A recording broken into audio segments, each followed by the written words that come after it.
ఈ చిత్రానికి మిమ్మల్ని శంకర్ గారు అప్రోచ్ చేయారా, లేకపోతే ఎలా వచ్చింది మీకు ఈ అవకాశం? రాజు గారు, దిల్రాజు గారు వచ్చి చెప్పారు ఫస్ట్. యాక్చువల్లీ దిల్రాజు గారు వచ్చి నా దగ్గర ఏంటి శంకర్ గారు 2 ఆప్షన్ ఇవ్వట్లేదు, నిన్నే కావాలంటున్నారు. అసలు ఫస్ట్ నేను రాజు గారికి కంగ్రాచులేట్ చెప్పాను. ఆయన చెన్నైలో ఇలా శంకర్ గారిని కలిసి మీట్ సినిమా ఓకే అయింది రామ్ చరణ్తో అంటే నేను వచ్చి సూపర్ సార్, ఫస్ట్ ఎస్విసిలో AR Rahman first time music చేస్తున్నారు శంకర్ గారు, వేరే లెవెల్ సార్, కంగ్రాచులేషన్స్ అన్నారు. ఆయన 5 రోజులు నవ్వుతూనే ఉన్నారు నన్ను చూస్తూ.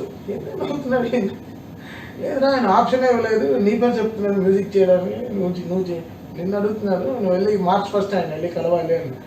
నేను వకీల్ సాబ్ రికార్డింగ్ ఉంటే నువ్వు పర్వాలేదు 1 డే బ్రేక్ తీసుకో, ఆయన పిలుస్తున్నారు వెళ్ళి కలిసిరా అని. సరే నేను అసలు షివరింగ్ అంటే మాస్టర్ దగ్గర వెళ్తున్నట్టే ఉండింది నాకు.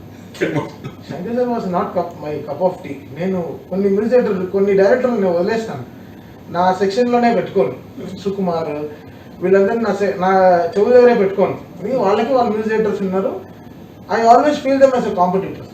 సో నాకంటూ నా డైరెక్టర్స్ ఉన్నారు, నేను వాళ్ళకి ఫోన్ చేయను, సినిమాలో అడగను. It's not my cup of tea.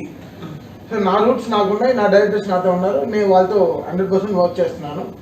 So వాళ్ళే వద్దనుకుంటే కానీ, but Shankar was not my, నా లెక్కలోనే లేదు. So it all happen.